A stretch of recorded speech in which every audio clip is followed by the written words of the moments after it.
नमस्कार, अपना बिहार देख रहे हैं आप और मैं हूं आप सबके साथ सोनाली सिंह। बिहार की सियासत की एक बड़ी खबर सामने आ रही है। जेडीयू अध्यक्ष आरसीपी सिंह का एक बड़ा बयान सामने आया है।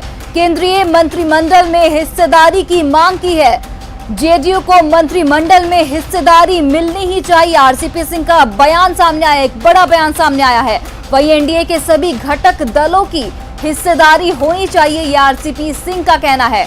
वहीं गठबंधन में सबको सम्मान मिलना चाहिए। और देखिए, बिहार की सियासत की एक बड़ी खबर सामने आ रही है। गठबंधन में सबको सम्मान मिलना चाहिए, आरसीपी सिंह का एक बड़ा बयान सामने आया है जेडीयू अध्यक्ष आरसीपी सिंह का।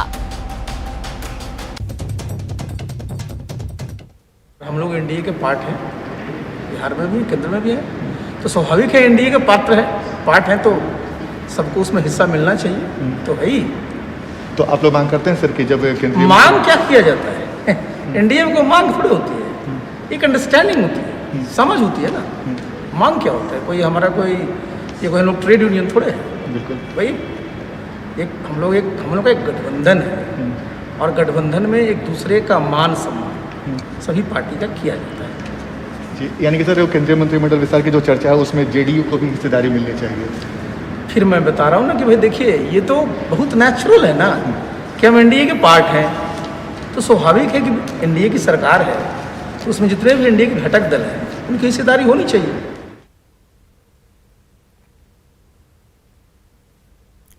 और देखिए, बिहार के सियासत की एक बड़ी खबर सामने आ रही है। जेडीयू अध्यक्ष आरसीपी सिंह का एक बड़ा बयान सामने आया है कि केंद्रीय मंत्रिमंडल में हिस्सेदारी की मांग की है आरसीपी सिंह ने। वहीं जेडीयू को मंत्रिमंडल में हिस्सेदारी मिलनी चाहिए, ये भी बात की है।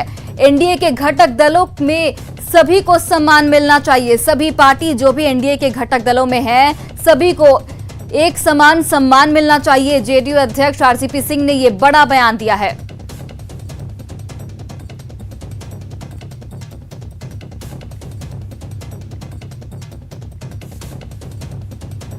और देखिए, बिहार की सियासत की एक बड़ी खबर सामने आ रही है। लगातार इस तरीके की खबरें सामने आ रही है कि एनडीए के घटक दलों के बीच सहमति नहीं बन पा रही है।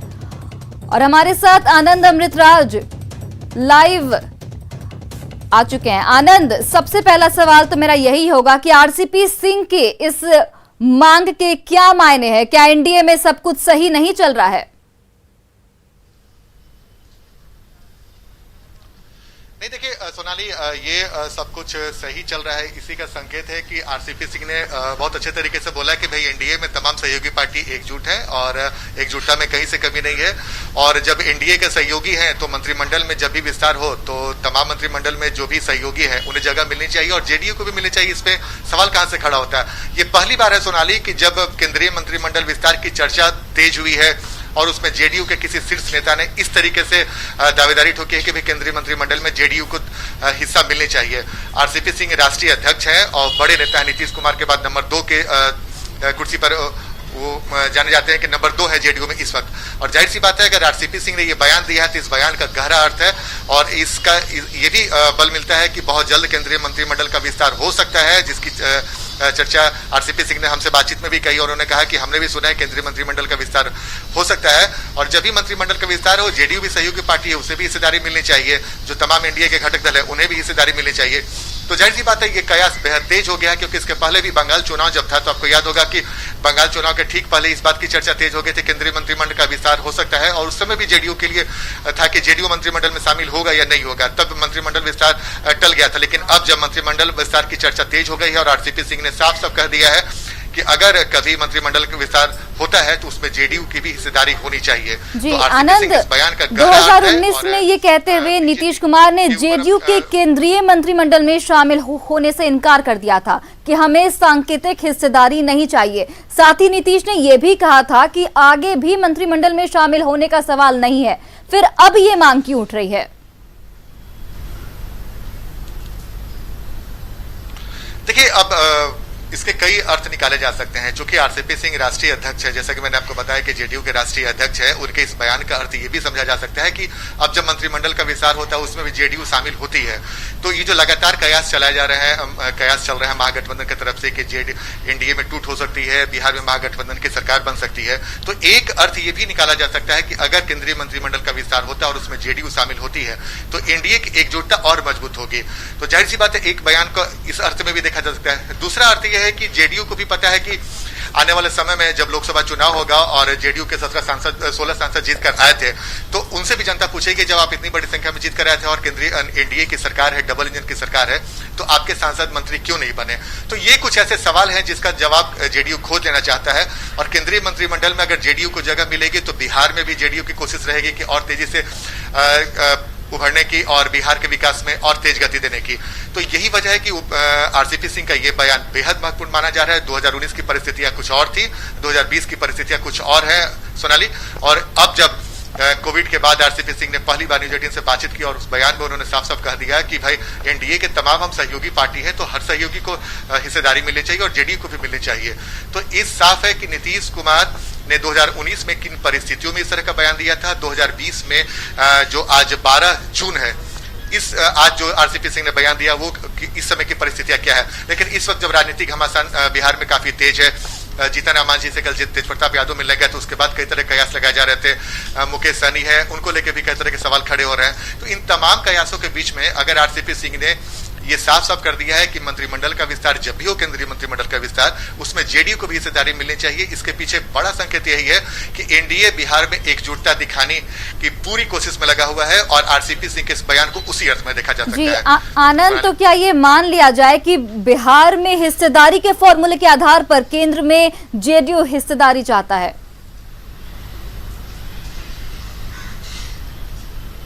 देखिए, जैसा कि मैंने आपको बताया कि बिहार में जब सीटों का बंटवारा हो रहा था तो दोनों गठबंधन को बराबर बराबर सीटें मिली थी, और अब जब लोकसभा चुनाव था तो 16 और 17 सांसद दोनों गठबंधन के सहयोगियों को मिला था।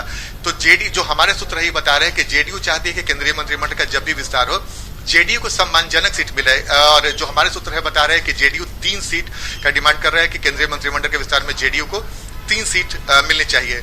और कुछ नामों की चर्चा बहुत तेज है, जिसमें से आरसीपी सिंह जो राष्ट्रीय अध्यक्ष हैं, ललन सिंह और संतोष कुशवाहा, इन तीनों के नामों की चर्चा बेहद तेज है कि अगर कभी भी केंद्रीय मंत्रिमंडल का विस्तार होता है तो ये 3 चेहरे केंद्रीय मंत्रिमंडल में दिख सकते हैं।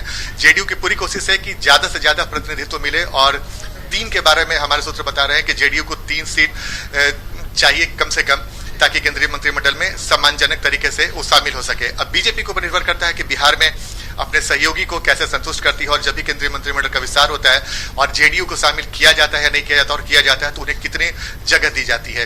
लेकिन फिलहाल जो हमारे सूत्र सोनाली वो ये बता रहे कि जेडीयू 3 से कम मानने को तैयार नहीं है, और जेडीयू की कोशिश है कि जब भी अगला लोकसभा चुनाव हो 2024 में, तो जनता के बीच जब एनडीए एकजुट होकर जाए तो जेडीयू को कहने के लिए पूरा मौका मिले कि डबल इंजन की सरकार थी और हमें भी बीजेपी ने उचित प्रतिनिधित्व दिया। तो ये तमाम कोशिशें हैं, उसी कवायद के तौर पे आज आरसीपी सिंह के इस बयान को देखा जा सकता है। और जैसा कि मैंने आपको बताया कि आरसीपी सिंह जेडीयू के दूसरे नंबर के बड़े नेता बताए जाते हैं नीतीश कुमार के बाद, और आरसीपी सिंह के बयान को हल्के में नहीं ले सकते, क्योंकि आरसीपी सिंह वही बोलते हैं जिसके बारे में माना जाता है कि जो नीतीश कुमार चाहते हैं। तो जैसे कि आपने सवाल पूछा कि 2019 में नीतीश कुमार ने मंत्रिमंडल विस्तार में जेडीयू को लेकर जो बयान दिया था, 2020 के 12 जून को आरसीपी सिंह के इस बयान के बीच लंबा अंतराल देखा जा रहा है, और जेडीयू भी अब पूरी तरीके से मूड बना चुका है कि जब भी केंद्रीय मंत्रिमंडल का विस्तार हो जेडीयू उसमें शामिल होगी। जी आनंद, आपका बहुत बहुत धन्यवाद हमसे बातचीत करने के लिए और तमाम जानकारी देने के लिए।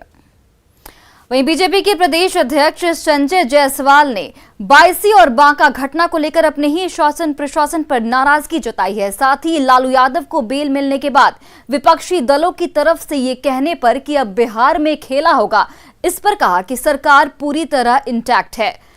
हालांकि जब उनसे ये पूछा गया कि आप ही अपने सरकार की कार्यशैली पर कई बार सवाल उठा चुके हैं, तो इसका जवाब उन्होंने कहते हुए दिया कि अगर सरकार कहीं कोई चूक करेगी तो उसके लिए सरकार का ध्यान जरूर सही दिशा में ले जाने का काम करेंगे।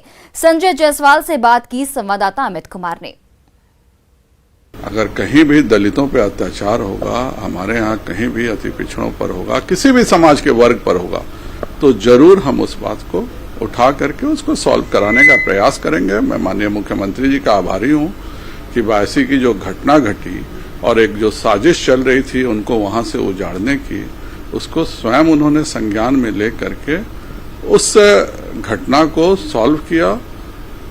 यह कार्य हर स्थान पर होना चाहिए और यह कार्य प्रशासन को करना चाहिए। इसके लिए मुझे बोलना पड़े, इसके लिए माननीय मुख्यमंत्री जी को संज्ञान लेना पड़े, यह नौबत फिर नहीं आए, यह प्रशासन को जरूर ध्यान देना चाहिए। मामला जो है वैश्विक आपने उठाया, एक मामला बांका का भी है। बांका में जिस तरह से मदरसे में ब्लास्ट हुआ, आपके ही पार्टी के विधायक ने सवाल खड़े किए। आपको क्या लगता है, सरकार को ऐसे मामलों को निष्पक्ष तौर पर जांच करवानी चाहिए, इस बातों को सामने लाना चाहिए?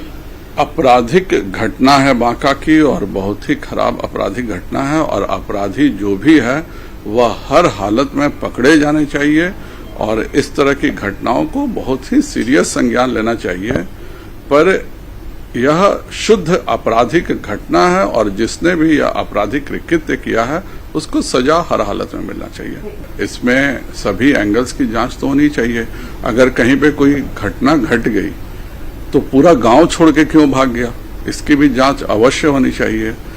ऐसा देसी बम अगर है कि पूरी की पूरी बिल्डिंग ढा देता है तो यह आने वाले भविष्य के लिए बहुत खतरनाक है कि अगर इस तरह के देसी बम बनने लगे कि पूरे के पूरे मकान ढह जाएं, तो इस पर सरकार के संज्ञान में है और सरकार इसको बहुत ही सीरियसली देख रही है। प्रदेश अध्यक्ष हैं संजय जायसवाल, जिन्होंने बांका और वैसी की घटनाओं पर सवाल भी खड़े किए हैं और साथ ही साथ विरोधियों को जो उनके तरफ से दावा ये किया जा रहा है कि जब लालू प्रसाद यादव बिहार आएंगे तो बिहार में एक बड़ा खेला होगा, उस खेले को लेकर के अपना जवाब भी रखा है।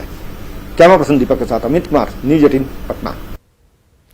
और देखिए, टीका वैन के बाद अब बिहार में आरटीपीसीआर वैन घूम घूम कर लोगों की जांच करेगी। 24 घंटे के भीतर जांच रिपोर्ट देगा। वहीं आईजीआईएमएस में आरटीपीसीआर चलंत वैन पहुंच चुकी है, जो कि पटना में घर घर जाकर सैंपलिंग के साथ जांच रिपोर्ट देगा। इस वैन से 24 घंटे में 1000 सैंपल की जांच हो सकेगी। बिहार में अब 24 घंटे के भीतर कोरोना जांच की रिपोर्ट मिलेगी, वो भी आरटीपीसीआर की। तो ये खासियत है क्योंकि आज से आरटीपीसीआर वैन की शुरुआत हो गई है और आईजीआईएमएस को ये सौगात मिली है। देख सकते हैं इस वक्त पटना जिले में ये वैन घूम घूम कर ना सिर्फ सैंपलिंग करेगा बल्कि जांच रिपोर्ट भी देगा। तो आईजीआईएमएस के तमाम जो डॉक्टर हैं, साथ ही अधीक्षक हैं, यहाँ मौजूद हैं। इस वैन की क्या खासियत है आपको हम सीधे अंदर लिए चलते हैं। ये हाईटेक वैन जो है अब बिहार में उपलब्ध रहेगा और बाकी जो मेडिकल कॉलेज हैं वहां भी इसे मुहैया कराया जाएगा। जरा मैडम है यहाँ, माइक्रोबायोलॉजी के एचओडी है। मैडम, क्या खासियत है इसकी? ये वैन तो बड़ा अच्छा दिखता है और इससे बिहार की जनता को फ़ायदा होगा ही, निश्चित रूप से फ़ायदा होगा। इस वैन के अंदर में हमने देखा, हमको भी बड़ा आश्चर्य हो रहा है देख के कि इतने छोटे से जगह में इतना कॉम्पैक्ट और इतने अच्छे तरीके से हर चीज़ को अरेंज किया हुआ है। जैसे आप देख सकते हैं, इधर एक इंस्ट्रूमेंट है, बायो सेफ्टी कैबिनेट बोलते हैं इसको। इसके अंदर में आप देखिए, इसके अंदर में जो सैंपल कलेक्ट किया जाएगा, ये नीचे नीचे फोकस करिए, यहाँ पे देखिए, इसके अंदर में इसको ऑन किया जाएगा। अभी फिलहाल ऑन नहीं है। इसके अंदर में यहाँ पे टेस्ट परफॉर्म किया जाएगा। यहीं पे टेक्नीशियन बैठेंगे और ये टेस्ट परफॉर्म करेंगे। बॉक्स है जो स्टोरेज है, यहीं पर स्टोरेज होगा। 1000 कैपेसिटी है, यानी 1000 सैंपल की जांच रिपोर्ट ये वैन देगा रोज। तो निश्चित रूप से बड़ी खासियत है और इस वैन की शुरुआत होने के बाद आपको किसी लैब पर डिपेंड नहीं होना पड़ेगा, बल्कि ये चलंत लैब है। आईजीआईएमएस के अधीक्षक हैं डॉक्टर मनीष मंडल, उनसे ही बात कर लेते हैं। सर, कितनी बड़ी बात है कि अब चलंत वैन भी अब जो है जांच कर पाएगी? जी, ये बहुत खुशी का बात है कि आईजीआईएमएस पे सरकार ने निर्भर किया और हमें काम करने का ऐसा मौका दिया। और दिक्कत होती थी गांव से या अलग अलग जगह से लोग को आने में और जांच कराने में, समय बर्बाद होता था, साधन हो सकता नहीं हो। तो अब जो है आपका जांच आपके द्वार, गाड़ी यहाँ से जाएगी, पटना जिले को कवर हमें करना है। बिल्कुल, तो एक बड़ी सौगात मिली है। यानी अगर आप जांच कराना चाहते हैं तो आपको अब अस्पतालों का चक्कर नहीं काटना होगा, ना ही आपको कतार में लगना होगा, बल्कि आपके द्वार पर अब ये वैन लगेगी। उसके बाद आप कोरोना जांच करवा सकते हैं। साथ ही आरटीपीसीआर रिपोर्ट भी आपको 24 से 48 घंटे के भीतर आपके हाथ में रहेगी। रजनीश कुमार, न्यूज 18 पटना। सहरसा में नहाने के दौरान डूबने से 6 बच्चों की मौत हो गई। हादसा उस वक्त हुआ जब बच्चे चिमनी भट्टे के पास एक गड्ढे में नहा रहे थे। ये गड्ढा चिमनी भट्टा की तरफ से बनाया गया था, जिसमें पानी भर गया था और उसी गड्ढे में बच्चे नहा रहे थे। इससे पहले भी इस गड्ढे में कई बार हादसे हो चुके हैं, लेकिन चिमनी भट्टा मालिक के साथ प्रशासन भी लापरवाह बना हुआ है। वहीं मुंगेर में अपराधियों का मनोबल इतना बढ़ गया है कि अब तो खुलेआम मुखिया तक को धमकी देने लगे हैं। मामला बेलाडी पंचायत का है, जहां के मुखिया विजय यादव को धमकी दी गई है। मुखिया ने आरोप लगाया है कि उनके गांव का रहने वाला प्रकाश यादव उनके दरवाजे से होकर अवैध शराब और हथियार ले जा रहा था। इस दौरान जब उसे मना किया गया तो वो मारपीट पर आ गया। प्रकाश यादव ने धमकी दी कि अगर 1 लाख रुपए नहीं पहुंचाया तो जान से मार दूंगा। इसके बाद आरोप है कि प्रकाश यादव ने अपने एक साथी रोशन से मुखिया विजय यादव को फोन कर धमकी दिलवाई। फोन पर रोशन ने कहा कि जैसे उसने मुखिया के भाई की हत्या की है, वैसे ही वो उसकी भी हत्या कर देगा।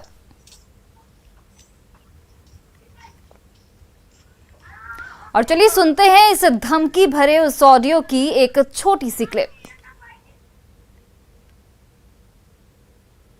हेलो, हाँ विजय बोले छो, मैंने प्रयास छियै रोशन।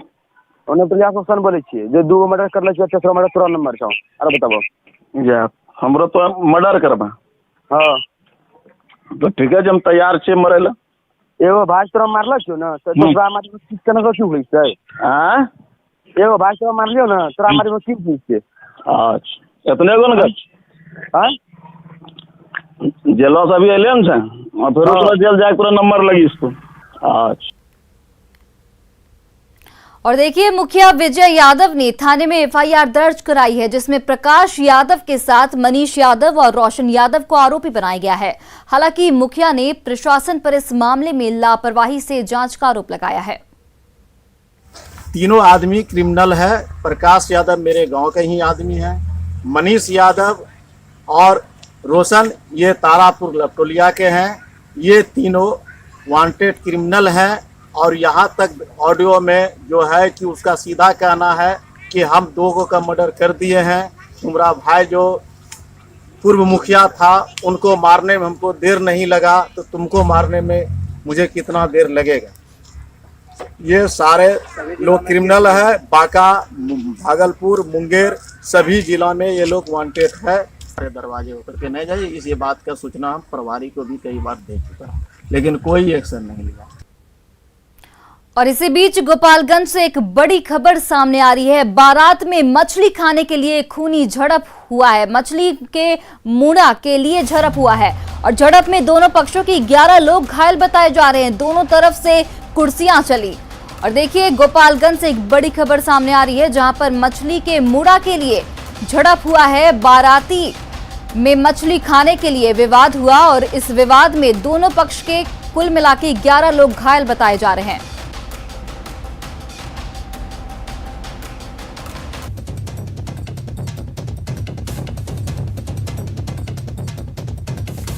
और देखिए, बारात में मछली खाने के लिए ये खूनी झड़प हुआ। हम आपको घायलों की तस्वीर भी दिखा रहे हैं। और ये समस्तीपुर से एक बड़ी खबर सामने आ रही है, जहां पर बारात में मछली खाने को लेकर विवाद हुआ और इस विवाद में दोनों पक्षों के 11 लोग घायल हो गए और दोनों तरफ से कुर्सियां चली।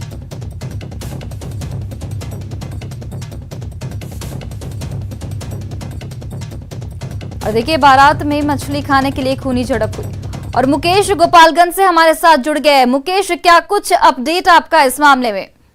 देखिए, मैं बता दूं कि पूरा मामला बोरे थाना क्षेत्र के छितरी गांव का है। यहाँ पर शादी जब बारात आई थी रात, और यह बारात में मछली परोसने का खाना खाने के दौरान जो है मछली परोसा जा रहा था, और इसी मछली परोसने के जो मछली होता है मुंडा, इसी को लेकर के विवाद हुआ और 2 पक्ष जो आपस भीड़ गए और दोनों पक्षों से 11 लोग घायल हुए। इस मामले में भोरे पुलिस ने 3 लोगों को डिटेन किया है, उनसे पूछताछ की जा रही है और सभी घायलों को गोपालगंज सदर अस्पताल में भर्ती कराया गया है। जी, तो इसमें घायलों की अभी अवस्था क्या है, किस अस्पताल में भर्ती कराया गया और उनकी अभी हालत क्या बताई जा रही है? देखिए सोनाली, बता दूं कि कुछ लोगों को सर में चोट आई है, गंभीर चोटें आई थी और कुछ लोग मामूली रूप से जख्मी हुए थे, तो सभी लोगों का इलाज कर दिया गया है और सिर्फ 3 लोग अभी अस्पताल में भर्ती हैं। मुकेश, क्या पुलिस वहाँ पर थी? क्या पुलिस को इस मामले की जानकारी मिली तो पुलिस ने क्या कुछ कार्रवाई की इसके ऊपर? देखिए, इस मामले में भोरे पुलिस ने जो है सूचना मिलने के बाद भोरे पुलिस मौके पर पहुंच के मामले की छानबीन की और दोनों पक्षों से 3 लोगों को डिटेन किया गया है। 3 लोगों से पूछताछ की जा रही है और पुलिस का कहना है कि जो भी नामजद आरोपी बनाए गए हैं सभी लोगों की गिरफ्तारी की जाएगी। जी मुकेश, आपका बहुत बहुत धन्यवाद तमाम जानकारियों के लिए। तो देखिए, बारात में मछली खाने को लेकर खूनी झड़प हुई जिसमें दोनों पक्षों के 11 लोग घायल बताए जा रहे हैं और सभी घायलों का अस्पताल में इलाज चल रहा है। पुलिस ने कार्रवाई करते हुए 3 लोगों को अभी तक गिरफ्तार किया है इस मामले में।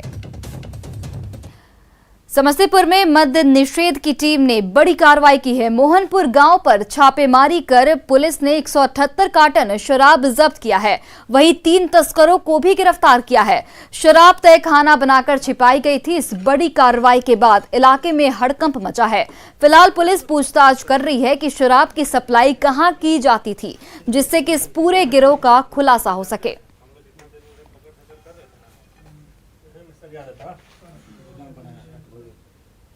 और वहीं पटना में भी पुलिस और मद्य निषेध विभाग की टीम ने शराब तस्करों के खिलाफ बड़ी कार्रवाई की है। पुलिस ने जेपी सेतु पर वाहन चेकिंग के दौरान 2 कारों से भारी मात्रा में शराब जब्त की। पुलिस ने 5 शराब तस्करों को भी गिरफ्तार किया है। शराब तस्करों ने पुलिस को चकमा देने के लिए अपनी कारों पर प्रेस का स्टिकर लगा रखा था, जबकि गिरफ्तार किए गए लोग न तो पत्रकार हैं और न ही प्रेस के किसी कार्यालय से जुड़े हुए हैं। क्या है पूरा मामला, जायजा लिया हमारे सहयोगी संजय कुमार ने। बिहार में शराबबंदी कानून को सख्ती से लागू करने के लिए पुलिस हर संभव कार्रवाई करती है, लेकिन शराब तस्कर नायाब तरीके अपनाने लगे हैं। एक बार फिर से शराब तस्करों ने पुलिस को चकमा देने की कोशिश की है और देखिए ये कार जो बरामद की गई है BR01FC3233, इसमें प्रेस लिखा हुआ है, यानी प्रेस का स्टिकर लगाकर ये शराब तस्कर जो हैं पुलिस को धोखा देने की कोशिश कर रहे थे। लेकिन जेपी सेतु पर दीघा थाने की पुलिस ने मद्य निषेध विभाग की टीम के साथ छापेमारी की और वाहन चेकिंग के दौरान 5 शराब तस्कर पुलिस के हत्थे चढ़े हैं, जिन्होंने प्रेस का स्टिकर लगाकर मिसयूज किया है। और जब न्यूज़ 18 की टीम ने इनसे पूछा कि आप किस प्रेस में काम करते हैं, उन्होंने कहा कि हम किसी प्रेस में काम तो नहीं करते हैं, लेकिन जाहिर सी बात है उन्होंने पुलिस को चकमा देने की कोशिश की और इसलिए प्रेस का स्टिकर लगाया। ये एक कार जब्त की गई है और एक और कार ठीक इसके बगल में है जो दूसरी गाड़ी जब्त की गई है दीघा और मद्य निषेध विभाग बिहार की एसओजी टीम द्वारा। ये देखिए दूसरी गाड़ी है BR01TD0779 और निश्चित तौर पर ये जो लग्जरी गाड़ियां हैं और इन्हीं गाड़ियों के सहारे शराब तस्कर लगातार शराब तस्करी को अंजाम दे रहे हैं। हालांकि समय रहते जो इनपुट मिला था उसके आधार पर कार्रवाई की है दीघा थाने और मद्य निषेध विभाग की टीम ने और 5 तस्करों को गिरफ्तार कर लिया है। इनके पास से भारी मात्रा में शराब जो है वो जब्त की गई है और फिलहाल इन्होंने पूछताछ के आधार पर जो जानकारी दी है उसके आधार पर पुलिस पूरे नेक्सस को खंगालने में जुटी हुई है। कैमरा पर्सन अजय दुबे के साथ संजय कुमार, न्यूज़ 18